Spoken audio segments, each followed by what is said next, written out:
Beleza, povo, vamos aí em mais um vídeo, nossa correção nossa revisão, né? Para Banestes e para Banco do Brasil. Você vai encontrar no canal nos últimos dias vários vídeos sendo colocados um por dia com uma grande revisão sobre os conteúdos desses dois concursos, Banco do Brasil e Banestes. E hoje eu vou falar sobre as garantias do Sistema Financeiro Nacional. E a primeira coisa, eu quero que você tenha ideia, vamos dividir ela em dois modelos, em garantias pessoais e em garantias reais. Garantias pessoais a gente também chama de garantias fidejussórias. Qual é a ideia de uma garantia pessoal e de uma garantia real? Deixa eu ver se está tudo certo aqui com o quadro. Aqui, pronto, ó, vamos lá. Qual é a diferença de garantia pessoal e garantia real? Real é porque é de verdade, é isso que quer dizer, tem um bem ali, tem uma coisa ali de verdade. E pessoal, porque na verdade é só uma pessoa que está chegando ali dizendo, ó, se ele não pagar, ou eu tô devendo junto, ó, tô junto com o cara. Por isso, pessoal é alguém que vai chegar e vai assinar alguma coisa. Poderia fazer isso, né? Pessoal, qual é a ideia do pessoal? Alguém, primeiro, assina, ou assinando um contrato, ou assinando um documento. E depois, qual é a segunda ideia? A primeira ideia, então, que alguém vai assinar. E a segunda ideia é que eu tenho ali basicamente uma palavra dessa pessoa. É isso. Vou te explicar um pouquinho mais sobre a diferença entre eles agora. Nas garantias pessoais fidejussórias, eu vou ter um cara chamado aval e um cara chamado fiança. Na garantia real, eu vou ter a hipoteca, eu vou ter o penhor mercantil e eu vou ter a alienação fiduciária. É isso. Aí tem mais dois caras aqui. Alienação. Tem mais dois caras aqui que eu vou discutir só a título de curiosidade, que é o penhor da Caixa e a fiança bancária também, que também pode cair no teu concurso. Qual é a ideia principal desses caras? A diferença desses caras? Vamos levar em consideração, por exemplo, que a gente esteja falando de aval. No aval, você vai ter uma pessoa que vai num banco pedir um empréstimo. Pode ser isso? Pode. Ela vai num banco porque ela quer um empréstimo. Isso é uma coisa que pode ser. E aí o banco fala, não, eu te empresto. Quanto você quer emprestado? Eu quero emprestado 30 mil. Pô, 30 mil é bastante dinheiro, eu te empresto. Mas eu quero um avalista. Aí esse cara vai lá falar com um amigo dele que estudou para concurso, passou, ó, cabeçudo, ó, e pede para esse cara ser avalista dele. Pede para esse cara ser avalista. Isso é um tipo de negócio. Quando a gente está diante dessa relação, a primeira coisa que você tem que entender é que assim, quando você assina para ser avalista de alguém, você está dizendo que você está devendo junto com aquela pessoa. Ou seja, você está assumindo para si a responsabilidade da conta. Mas não é assim, eu estou assumindo a responsabilidade da conta, se você não pagar, executa você, depois chega em mim. Não. O avalista é um cara que a gente chama de devedor solidário. Ele é solidário com a dívida. Agora é importante que você entenda uma coisa, ó. Quando a gente fala do devedor solidário, no aval, eu vou puxar o quadro um pouquinho para cá, ó. No aval, a primeira ideia que você tem que ter sobre essa operação, digamos que esse cara foi lá pedir dinheiro emprestado, 30 mil. E aí ele recebeu os 30 mil, tá na mão dele. Só que se esse cara não pagar, de 30 mil vai virar 31. E depois vai virar 32. E aí vai subindo, são os juros, né? Se ele não pagar, vai ter juros dessa dívida. Tá, o avalista, ele só se compromete com o valor de face. Sânia, qual é a ideia do valor de face? O valor que está ali no papel. O cara pegou 30 mil reais, ele se compromete com 30 mil reais. Acabou, é isso. Poderia ser, por exemplo, digamos que você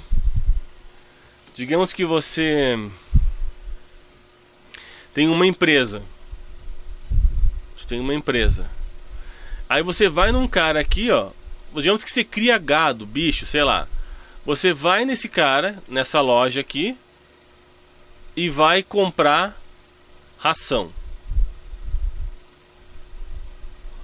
para os seus animais.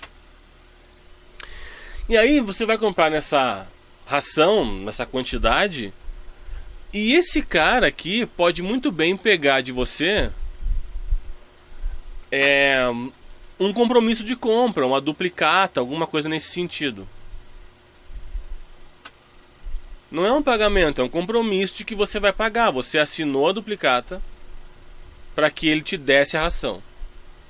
Só que aí esse cara, ele vai ter que comprar mais ração. E ele pode usar essa duplicata para ir num outro cara, que é o distribuidor de ração, e comprar ração. E quando ele fizer isso, o cara vai dizer, não, beleza, a duplicata é do teu cliente, eu tô entendendo, mas eu quero uma garantia. Aí esse cara pode falar com um amigo dele, que é um outro cabeçudo que passou em concurso público, vai ter dinheirinho no bolso, e esse cara vai ser o avalista da ração. Não, vai ser avalista dessa duplicata que está sendo dada de pagamento para a ração.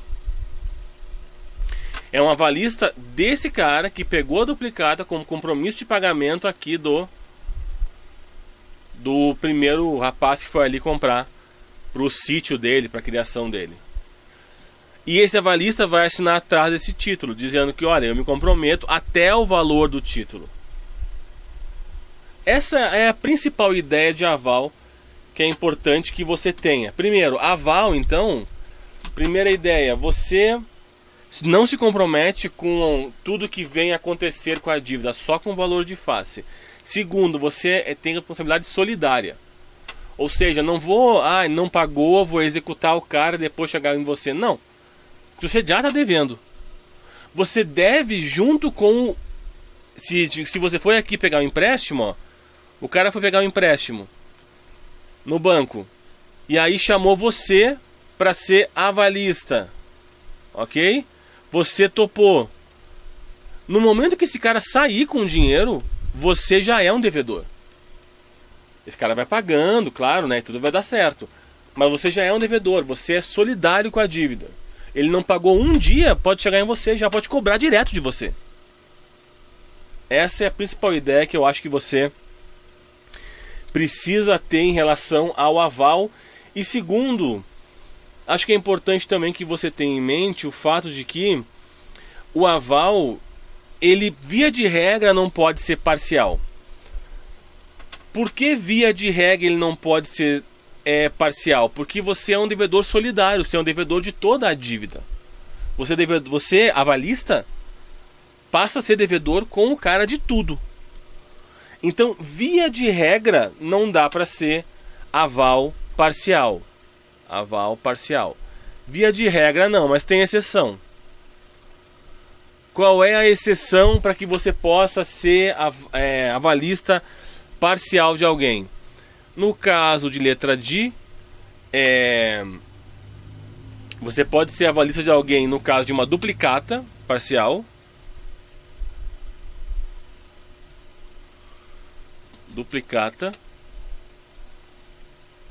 E em cheque. Acho que esses são os principais para você gravar. Como assim cheque? O cara vai dar um cheque para comprar um carro de 200 mil reais. Não, você me deu cheque, nada consta, tá tudo certo. Mas amigo, é 200 mil reais, né? Eu não vou aceitar só o cheque assim, eu quero uma garantia a mais. Aí você vai lá e pega uma avalista para aquele cheque. Então isso é importante que você saiba. E outra coisa, como é que você, né, a ideia da aval parcial é o que? Eu tenho aqui 30 mil no cheque e eu vou ser avalista de uma parte disso. Isso é uma coisa. Sei lá, de 50% do valor. Isso é uma coisa. Isso é o aval parcial, que via de regra não pode. Mas no caso de duplicata, cheque é uma exceção. Mas tem uma outra coisa que é o aval cumulativo. E aí a ideia disso é empilhar um avalista em cima do outro. E aí nesse caso do aval cumulativo, vou até colocar aqui, ó, tá grosso esse pincel aqui, não vou botar mais aqui. No caso do aval cumulativo,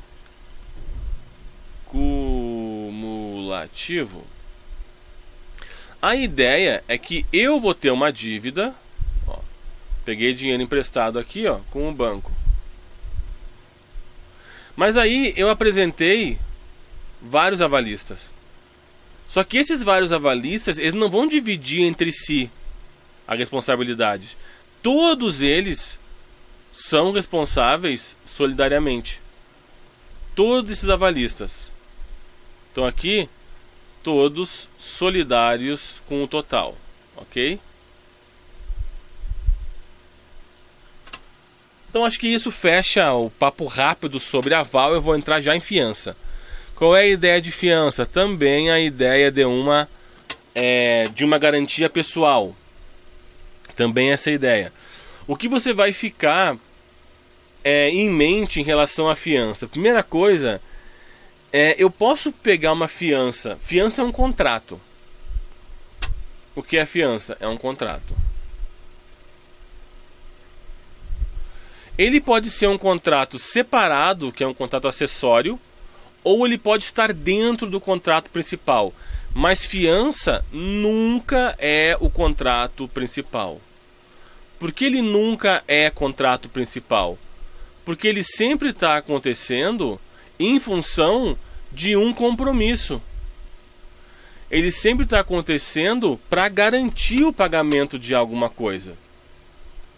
Por isso, ele nunca é contrato principal. Ele é sempre um contrato acessório de alguma coisa. Segunda ideia da fiança, que é muito mais legal que o aval, lá do ponto de vista do credor, quando você fica fiador, ó, você é o fiador. E o cara que você vai afiançar, fiador. O cara que você vai afiançar é o afiançado. Muito bem. E esse cara aqui, que é o afiançado, horrível isso, mas tudo bem. Esse cara aqui, ele pode, por exemplo, estar pegando fiança para um empréstimo no banco. Claro. Ele pode pegar fiança, por exemplo, você conhece o de aluguel, locatário, né? Aluguel de casa, né? Mas olha a característica que tem a fiança. Primeira característica é a seguinte: esse fiador, ele é responsável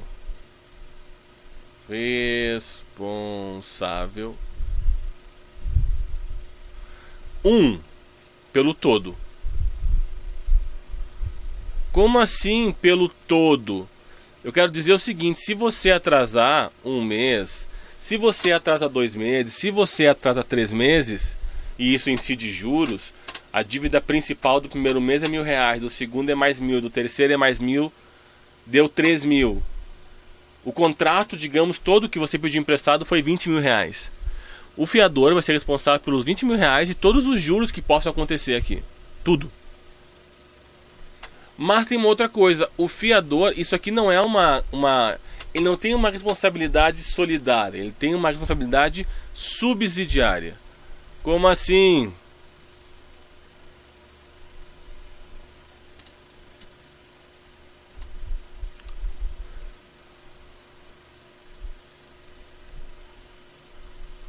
Acho que subsidiária. Tá.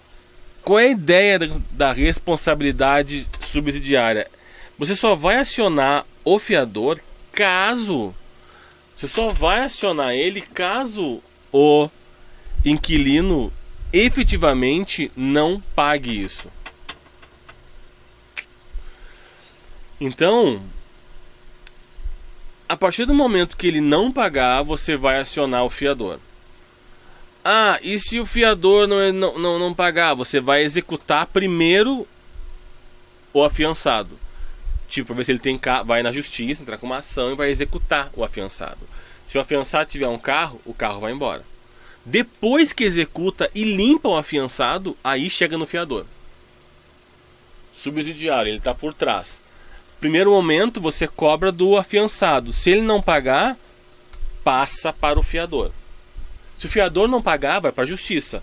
E na justiça, executa primeiro o afiançado e depois executa o fiador. Acho que essa é a principal ideia. É um contrato, ele é personalíssimo e ele tem que ter a autorização do cônjuge, se for casado, né? Claro, porque está mexendo no patrimônio da família, né? O que mais? Um pouco sobre... Vamos falar agora sobre penhor. Qual é a ideia do penhor? O penhor em si é aquele penhor da caixa. Existe o penhor e existe o penhor mercantil. Qual é a diferença dele? Esse penhor normal, que é esse da caixa, o penhor da caixa, que é o penhor normal, digo no sentido de ser esse corriqueiro, né? É o penhor, vou botar aqui que compra joias, para você ficar com ele na cabeça. Ó, compra joia. Vou botar aceita, para você não entender errado. Aceita a joia. Joias de família e tal. Como é que funciona esse aqui? Você tá sem dinheiro e você tem uma joia. Digamos que você tem aqui um anel de diamante. Olha o diamante que é enorme, ó. Maior que o anel. É um baita de um diamante. O que você faz? Mas isso aqui é de herança, isso aqui é da vovó. Aí você vai na caixa. Você deixa o anel. O anel fica lá na caixa. Você deixa lá. E você leva dinheiro. Ok? Só que esse penhor, a característica dele é o seguinte: você não vendeu a joia. Você deixou a joia como garantia de que vai pagar esse valor que você recebeu emprestado. E o valor emprestado que você recebeu é o valor da joia. Essa é a ideia do penhor da caixa, né? Ah, penhorar significa isso. Você está entregando um bem como garantia de que você vai pagar alguma coisa. É isso. E aí a caixa tem exclusividade desse tipo de penhor. E aí você, todo mês, aqui ó, todo mês paga. Todo mês você paga um pedacinho. Todo mês vai ser pago um pedacinho aqui, ó. Ok? Tá. A ideia do penhor mercantil. O penhor mercantil tem a mesma lógica. A mesma lógica no geral. Mas o penhor mercantil, você vai lidar... Primeiro sim, você está lidando sempre com bens móveis aqui. Penhor são sempre, coloca aí, bens móveis, né? Você pode mover o negócio. Beleza?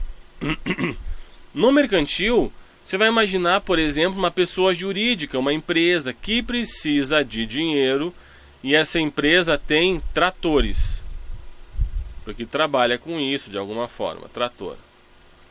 Essa empresa, ela vai, agora sim, ela vai em qualquer banco, na verdade, pode ser até na Caixa, mas em qualquer banco. Aí o que vai acontecer? A mesma relação, só que ela não vai deixar o trator no banco. Não, até porque ela precisa do trator para gerar dinheiro. Sem o trator, ela não gira dinheiro. Ok? Então essa é a única diferença do penhor para o penhor mercantil. E seguindo o próximo aqui, vamos falar rapidinho da fiança bancária. Qual é a ideia da fiança bancária? Fiança bancária é igual à fiança normal, só que a diferença é que ela é bancária, ou seja, o banco é o fiador. É o fiador. Zander, poxa, então quer dizer que eu posso... Vamos lá. Fiador. Então, por que o banco... Por que eu precisaria do banco como fiador? Imagina você fazendo uma grande operação. Uma operação como... você vai precisar... Digamos que você quer fazer um negócio e você precisa pagar por esse negócio um valor muito alto. Um valor muito alto. Digamos que você vai pagar um valor muito alto, por exemplo. Isso pode acontecer de várias maneiras. Uma delas, você pode ter uma empresa. Você pode ter uma empresa e você pode, de repente, querer pegar dinheiro emprestado no exterior. Você pode ter uma sede no exterior, inclusive, uma filial no exterior. Aí você pegar o dinheiro emprestado com um banco do exterior. E para o banco do exterior te emprestar esse dinheiro, ele vai querer um fiador. E o fiador que você vai usar é o próprio banco. Pode ser uma coisa aqui no Brasil mesmo, uma compra aqui, um negócio grande, que você precise de um fiador. E você não tem um bem imóvel para colocar como penhor nisso. Você precisa de alguém que te ajude nessa fiança. Os valores são muito altos. Você vai até o banco e solicita para ele esse serviço. Aí o banco vai fazer esse serviço de fiança para mim e vai me cobrar um percentual disso. Sim, ele vai te cobrar um percentual desse dinheiro que você pegou emprestado ou desse negócio que ele está se comprometendo a pagar se você for executado e não conseguir pagar. Essa é a ideia da fiança bancária. Acho que para questões de concurso, o que você deve ficar mais assim em mente, assim, me parece que é o fato de que aqui são para negócios onde você vai ter uma relação de fiança automaticamente com o teu banco. E aí, para terminar aqui, alienação fiduciária. Qual é a ideia da alienação? Alienação fiduciária e fiduciária. E hipoteca. Vamos falar das duas aqui, ó. Hipoteca. Qual é a ideia aqui? Lembra, o penhor eu coloquei um bem ali, é real. A hipoteca eu vou colocar um bem, só que agora é um bem que é imóvel. Essa é a ideia. Agora eu estou colocando um bem que é imóvel na minha hipoteca. Tá, então esse bem que é imóvel, como o próprio nome diz, é um bem que não pode se mexer. É isso, mas tem algumas exceções. Por exemplo, você pode fazer hipoteca com uma estrada de ferro. Tá, uma estrada de ferro eu não posso mexer. Na verdade posso, né? Posso tirar todos os ferros dali e deixa de ser uma estrada de ferro. Mas eu posso fazer hipoteca, por exemplo, aliás, com estrada de ferro. E posso fazer hipoteca com navio e com aeronave também. Mas a aeronave, poxa, vai e tal. Pois é, mas eu posso fazer hipoteca com aeronave. É um bem muito grande, enfim. E posso fazer hipoteca também com pedreiras e com minas.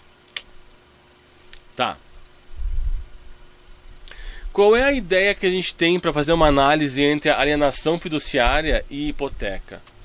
Deixa eu até fazer mais bonitinho aqui, não querendo tomar muito tempo, mas vamos lá. Só fica bem, porque tá muito feio isso aqui, essa caneta não tá me dando uma boa calibragem para escrever aqui. Ó. Alienação fiduciária. Ok?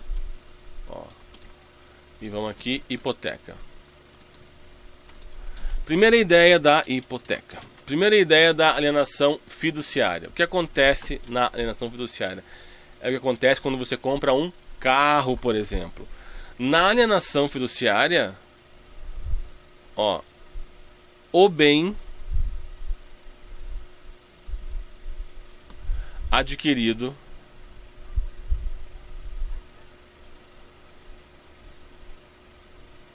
é a garantia. Ok, ok. Beleza. Tá, mas na hipoteca a garantia também é um bem real. Então até aqui não parece que ficou tão diferente. Tá, mas a diferença disso aqui é o seguinte: quando eu estou pensando na alienação fiduciária, quando eu estou pensando na hipoteca, aliás, eu vou até eu vou pegar um imóvel que tem registro em cartório e eu vou fazer um acordo da seguinte forma: você é dono da casa e continuará sendo dono da casa. Você mora na casa e continuará morando na casa. Mas se você não pagar, eu vou querer sua casa com o pagamento da dívida. Mas para isso eu vou ter que, por meio de uma ação, de alguma forma te arrancar a tua casa. Porque na hipoteca, a casa, vou usar a casa como exemplo, tá? É sua.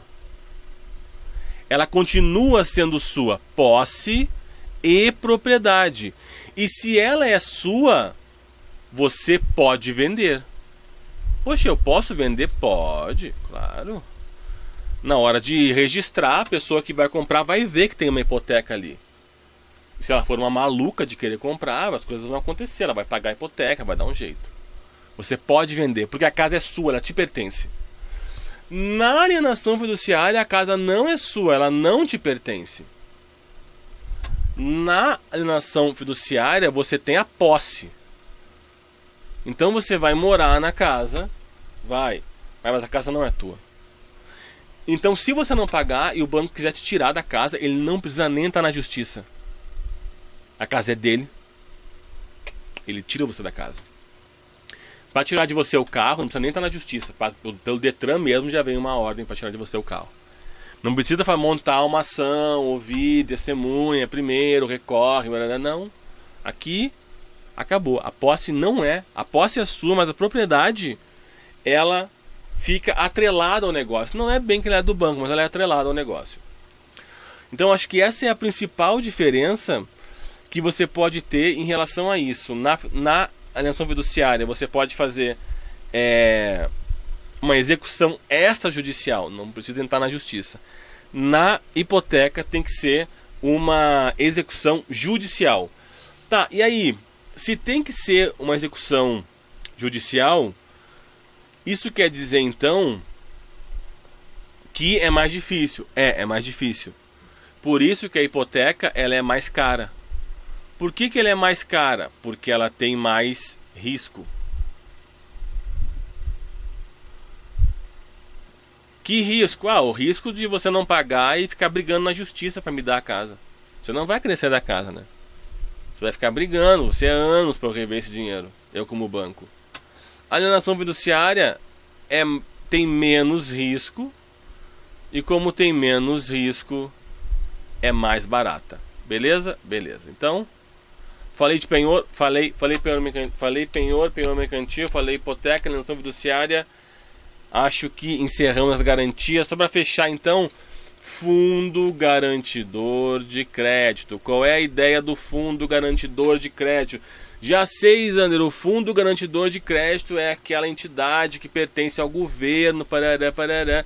Não, cara, o fundo garantidor de crédito é uma instituição, mas ela não pertence propriamente ao governo, ela é uma entidade privada, sem fins lucrativos.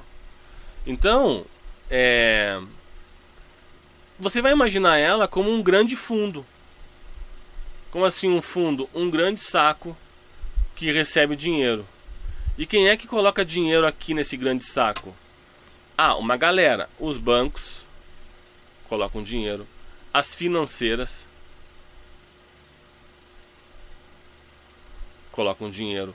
A Caixa Econômica Federal coloca dinheiro. Mas a Caixa Econômica Federal, ela coloca dinheiro aqui para outros investimentos que não a poupança, porque a poupança da Caixa é garantida pelo governo, não é pelo fundo garantidor de crédito. Então é isso, bancos, financeiras, associação de poupança e empréstimo, essa galera toda coloca um pedacinho do dinheiro que eles recebem aqui. Para quê? Para que isso seja uma garantia, é um fundo garantidor de crédito, essa é a ideia. Você vai colocar dinheiro no banco, vai colocar dinheiro no banco porque você quer um CDB, porque você quer uma poupança, porque você quer um RDB. Vai colocar dinheiro numa financeira porque você quer letra de câmbio. Beleza. Você quer uma garantia de que se esse negócio quebrar, isso é uma garantia de que se esse negócio quebrar, você vai receber o dinheiro de volta. É isso. E qual é o limite? 250 mil é o limite. Mas hoje existe uma coisa que é um teto. Como assim um teto? Um teto de 1 milhão. Significa que, digamos que você tenha conta, vamos fazer aqui, ó. Digamos que você tenha conta em 5 bancos, tá? Você tem conta em 5 bancos. E aí você tem em cada um dos bancos 250 mil. Em poupança. São 5 poupanças, são 5 bancos diferentes. Nos 5 você tem 250 mil. Você está ali numa coisa conservadora e tal, já dividiu o cofrinho assim. Qual é a ideia? Pode ser poupança num, RDB no outro, CDB tanto faz. Mas tem que ser coberto pelo FGC. Tá, ok. E aí esse banco aqui, digamos que o primeiro banco, ele quebrou. Se o primeiro banco quebrou, você recebe até 250 mil. Ó, 250 mil. Por aplicação ali, por CPF. Se o segundo banco quebrou, você também recebe 250 mil. Mas lembra que eu falei que tem um teto que é de 1 milhão? Aqui era de 1 milhão. Mas aqui você já pegou 250 mil. Então aqui só tem 750 mil agora para você, que você pode ter coberto. Aqui pegou mais 250 mil. Agora só sobrou 500 mil. Aí, digamos que aqui esse banco também quebra. Beleza, você vai receber o 250 mil. Mas agora só tem 250 mil. Aí esse aqui também quebra. Beleza, você vai receber 250 mil. Porém, presta atenção, agora você não tem mais nada aqui para receber. Acabou. Recebeu 250, 250, 250, 250, dá 1 milhão. Se esse outro banco quebrar, você não recebe nada. Perdeu o dinheiro. É assim que funciona, essa é a ideia do teto do fundo garantidor de crédito. Lembrando, ele não cobre depósito judiciário, ele não cobre nenhum título do tesouro, título público, nada assim. Ele não cobre fundo de investimento. Ele vai cobrir poupança, CDB, RDB, vai cobrir a letra imobiliária, a LCI, letra do crédito imobiliário.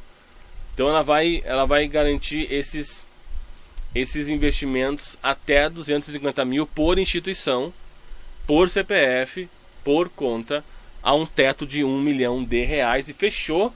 Garantias do sistema financeiro nacional. Agora rapidamente vamos dar um oi lá pro câmbio, para a gente poder terminar essa nossa revisão, que eu sei, estou tentando deixá-la o mais completinho possível, mas eu também sei que a gente tem que ser o mais rápido possível. Falando sobre câmbio, qual é a ideia do mercado de câmbio? Mercado de câmbio, a grande ideia é troca de dinheiro, câmbio, troca de dinheiro entre países. Vamos lá, o que eu posso falar sobre política cambial? Política cambial é a forma como é essa relação no teu país. No nosso país, o câmbio é o que a gente chama de câmbio flutuante. Por que flutuante? Porque não é fixo. É um câmbio que flutua de acordo com o mercado. Como assim de acordo com o mercado? flutua de acordo com oferta e procura. É assim que funciona. Ok? Ok. Além de ser um câmbio flutuante, porque não é fixo, não tem uma intervenção nesse sentido, a gente diz que ele é um câmbio flutuante, a política cambial é flutuante, a gente fala que é suja. Por que é suja? Porque o Banco Central do Brasil intervém. Como ele intervém? Ele compra ou ele vende dólar. Por que ele compra ou ele vende dólar? Porque quanto mais dólar tiver no mercado circulando, rodando no mercado, e poucas pessoas interessadas em comprar, o dólar baixa. Quanto menos dólar no mercado e mais pessoas interessadas em comprar, o preço sobe. Então, injetando dólar, ele aumenta a oferta. Vai ter mais dólar, ou comprando, ele diminui a oferta, vai ter menos dólares. E isso vai influenciar efetivamente no preço. Porque, ó, como é que é o mercado? É oferta e procura, ó, foi o que eu te falei aqui em cima. Então, primeira coisa para você saber sobre política cambial é isso. É flutuante e é uma política cambial que a gente diz que é uma política cambial suja. Por quê? Porque ela tem a intervenção do Banco Central.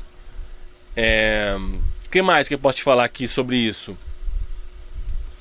Bom, a gente tem uma ideia de reserva, né? Reserva.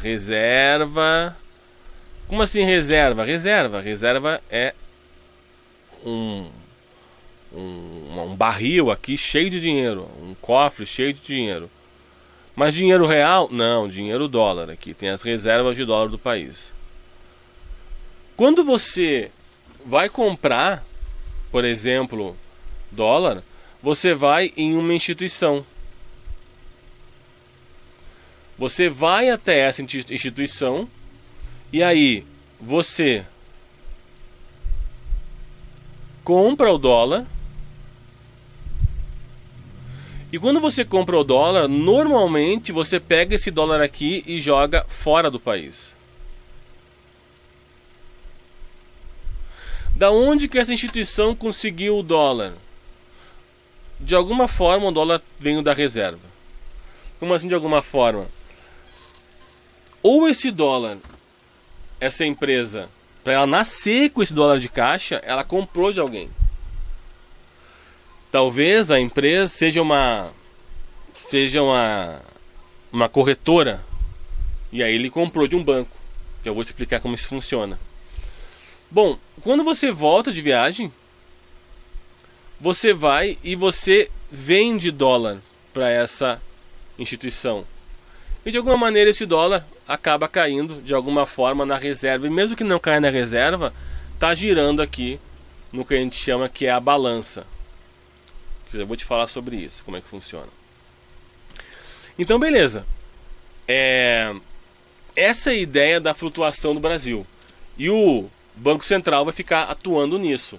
É claro, né, que se está saindo muito o dólar do país, quer dizer que logo logo o preço desse negócio vai aumentar. Porque está saindo muito é porque muita gente está querendo comprar. E não importa quanto você tenha de qualquer coisa, tudo tem fim. E quando vai chegando no fim vai ficando mais caro, justamente para não acabar. Então, se você está saindo muito dinheiro do país, dólar do país, porque você vai viajar para fora, o preço do dólar acaba subindo. Mas se você ou muito estrangeiro vem visitar o país, entra muito dólar no país.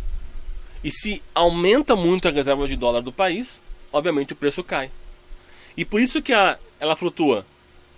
Ora, tem muito dinheiro entrando, muito dólar entrando. Aumenta a quantidade de dólar, diminui o preço. Ora, tem muito dólar saindo. Gente que está importando, comprando lá no AliExpress, não sei o quê. E aí, está saindo o dólar do país. Está saindo o dólar com gente procurando, o preço aumenta. É assim que a gente vai pensar na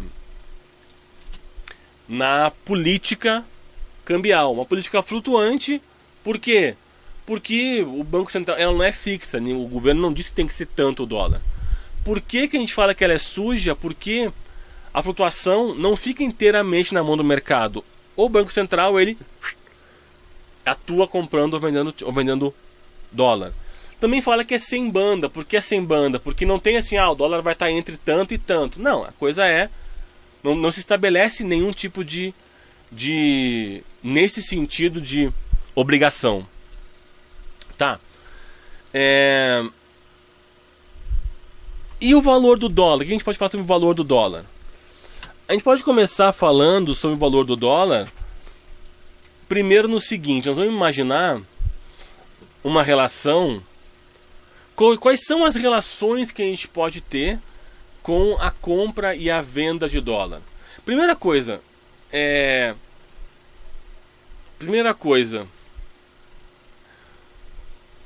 você mesmo, você pode comprar. Qualquer pessoa, primeira coisa, qualquer pessoa pode comprar dólar? Qualquer pessoa pode vender dólar? Primeira resposta, sim. Qualquer pessoa pode comprar. Qualquer pessoa pode vender. Mas precisa comprar e vender de uma instituição autorizada.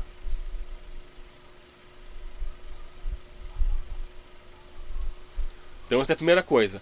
Quem são as instituições autorizadas? Nós vamos primeiro falar aquelas que são sem restrição. Como assim sem restrição? Não tem restrição de negócio nem de valor. Pode participar de qualquer operação com dólar, qualquer coisa. Vão ser os bancos, banco comercial, banco múltiplo, banco de investimento. Vai ser a Caixa Econômica Federal. E vai ser o banco de câmbio, né? O banco de câmbio está dentro dos bancos ali, beleza. Agora, detalhe: não entra banco de desenvolvimento aqui. Porque aí nós temos uma outra categoria de pessoas que são as com restrição. Com restrição a partir de operação. Tem algumas operações que o cara não pode fazer. Quem é que tem restrição de operação? Agência de fomento e banco de desenvolvimento. A agência de fomento tem uma por estado e pertence ao estado. Banco de desenvolvimento tem um por estado e pertence ao estado. Qual é a diferença? Banco de desenvolvimento recebe dinheiro do BNDES, da União. E só pode investir esse dinheiro aonde a União disser que tem que ser investido. E a agência de fomento recebe dinheiro do Estado, então investe o dinheiro aonde o Estado achar que tem que investir.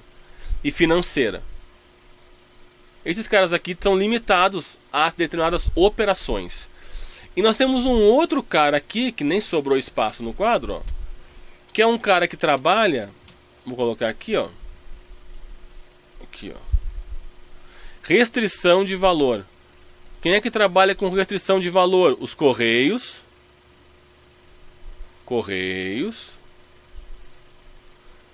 E as casas de câmbio. O que são as casas de câmbio? As casas de câmbio você vai chamar também como sociedade corretora de câmbio. E nós temos também aqui, limitados também, as distribuidoras de títulos e valores imobiliários e as corretoras de títulos e valores imobiliários. Então, distribuidora... Opa! Tá muito feio isso, vamos ver se conseguimos mudar isso aqui. Acho que eu tenho aqui, ó, pera aí. Ó. Vou pegar aqui que vai ficar melhor. Tá aqui, ó. Opa. Pronto. Opa. Aqui. Muito bem.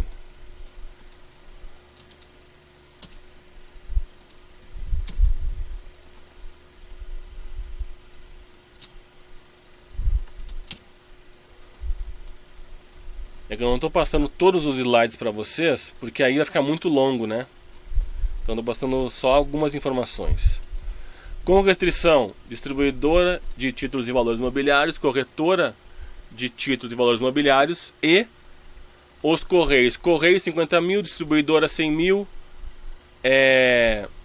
corretora de títulos e valores imobiliários 100 mil e as casas de câmbio limitadas a 100 mil. É isso.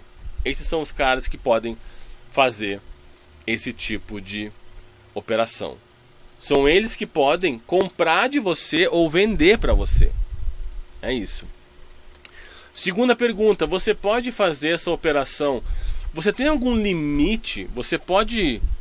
Tem limite para você comprar? Limite de compra ou de venda? Você pode vender $1 bilhão se você quiser, ou comprar $1 bilhão? A resposta é sim, cara. Você pode comprar $1 bilhão ou vender $1 bilhão. Basta que você faça isso da instituição que efetivamente faz isso, que consegue realizar esse tipo de operação. Basta que você faça isso. O que mais? Rapidinho. A única taxa que você vai ter aqui vai ser a PTAX. Vai ser a única taxa, referência que vai existir para dólar. Só isso que vai existir. A PTAX, ela fala sobre o número de negócios que acontecem entre bancos. O número de negócios que acontecem entre bancos envolvendo moeda estrangeira. Qual é a liquidação? Isso aqui é importante saber também. Liquidação. A liquidação vai ser sempre D+2 ou mais de D+2. Quando é D+2, a gente fala de pronto. A gente fala que é câmbio pronto, que é uma liquidação pronta. Quando é mais de D+2, a gente fala que é futuro. É uma liquidação futura. É isso. No final de cada operação de câmbio, você tem que ter uma ideia de qual é o valor efetivo total da operação. Por quê?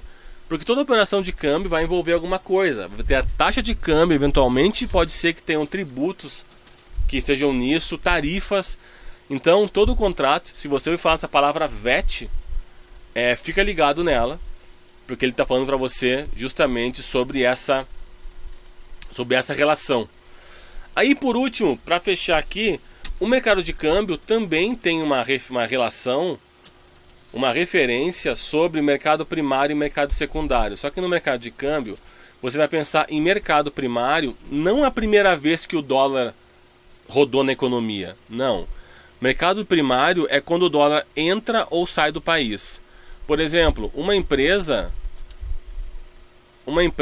acabou de exportar tratores.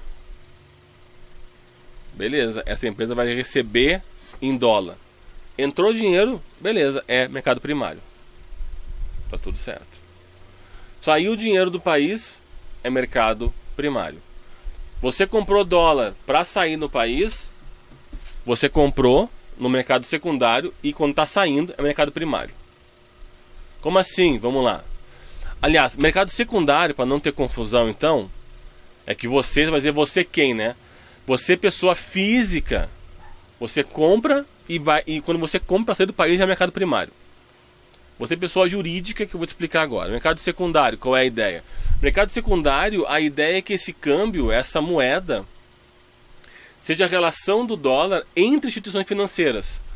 Então aqui é o dólar que migra entre instituições financeiras. Por exemplo, ó, fui lá, ó, eu tenho uma casa de câmbio, ok? Aí eu fui lá comprar dólar do banco de câmbio, por exemplo. Beleza, isso aqui é mercado secundário. Por quê? Só está migrando entre instituições. Poderia ser, na verdade, um banco de câmbio com um banco comercial, por exemplo. Também mercado secundário. Aí beleza, eu peguei esse aqui, ó, e aí vem uma pessoa aqui e pega o câmbio de mim, o dólar, para sair do país. Saiu do país é mercado primário. Mais uma coisa rapidinha, Sisbacen é um sistema onde tudo vai ser sempre registrado. Siscomex é um outro sistema que funciona junto com o Bacen, mas Siscomex é só para relações comerciais. Ou seja, dentro do Siscomex, você vai sempre estar falando sobre compra, sobre venda de alguma coisa, importação e exportação. Essa é a ideia. Por último, correspondente bancário. Quem é o correspondente bancário? É um cara que não tem autorização do Banco Central. O Banco Central do Brasil autoriza, por exemplo, os bancos, né? Vamos botar aqui a Caixa, ó, a operar com dólar. A Caixa pode, por sua vez, ter um correspondente bancário. Mas esse correspondente bancário representa o banco. É isso, essa é a ideia, correspondente bancário. Ele fez um convênio com o banco. E esse convênio pode muito bem ser um hotel. Um hotel que fez convênio com o banco para poder oferecer dólar para os seus clientes ali. Mas aí isso aqui é limitado. Esses caras só podem, a cada operação, até 3 mil dólares.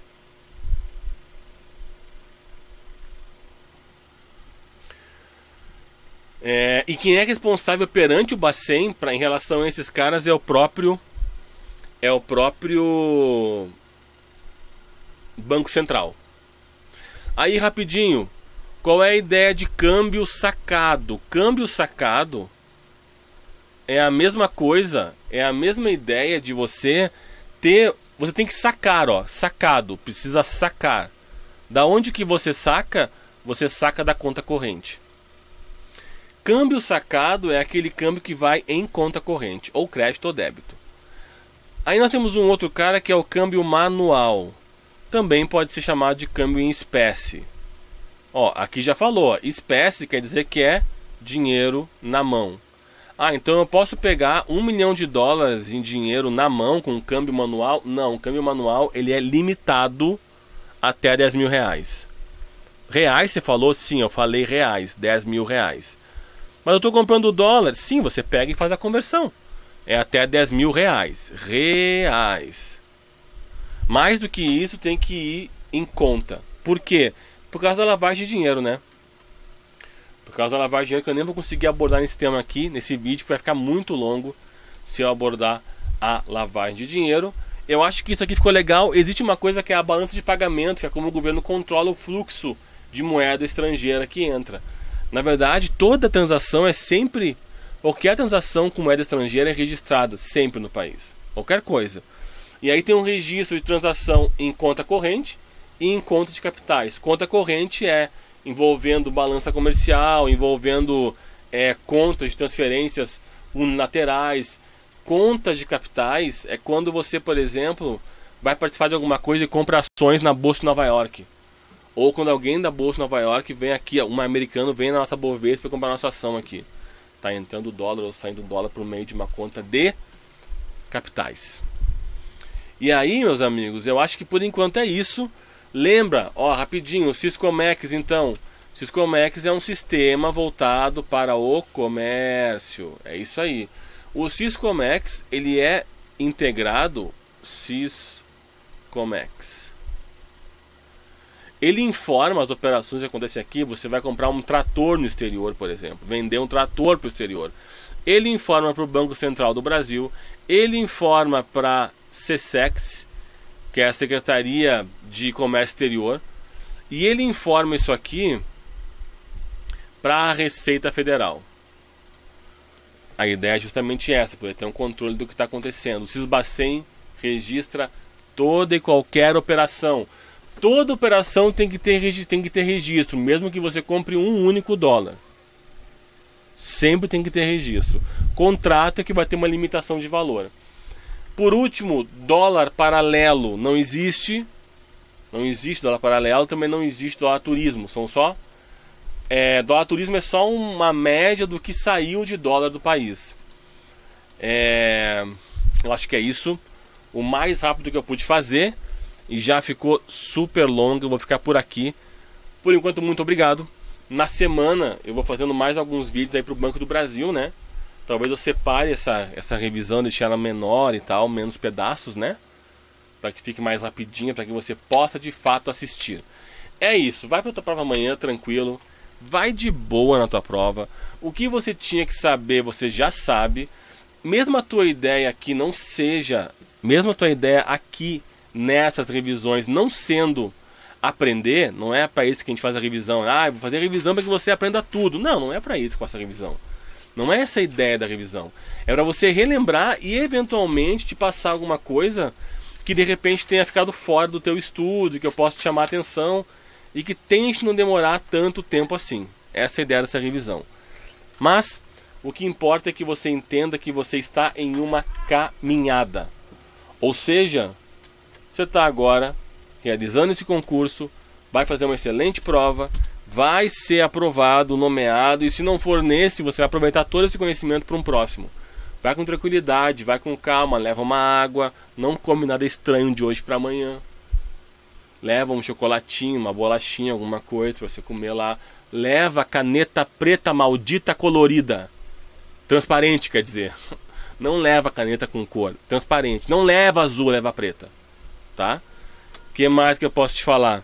Leva teu documento de identidade, né? Imprime o negocinho da banca lá para não ter nenhum problema. Chega cedo, criatura do Senhor. Chega cedo. Você não vai querer correr, você não vai querer chegar maluco lá, tá? Faz isso e tenha certeza que é mais um passo que você está dando na direção da sua efetiva nomeação, do alcance do teu sonho. A gente se fala no próximo vídeo. Por enquanto, um grande abraço e até a próxima.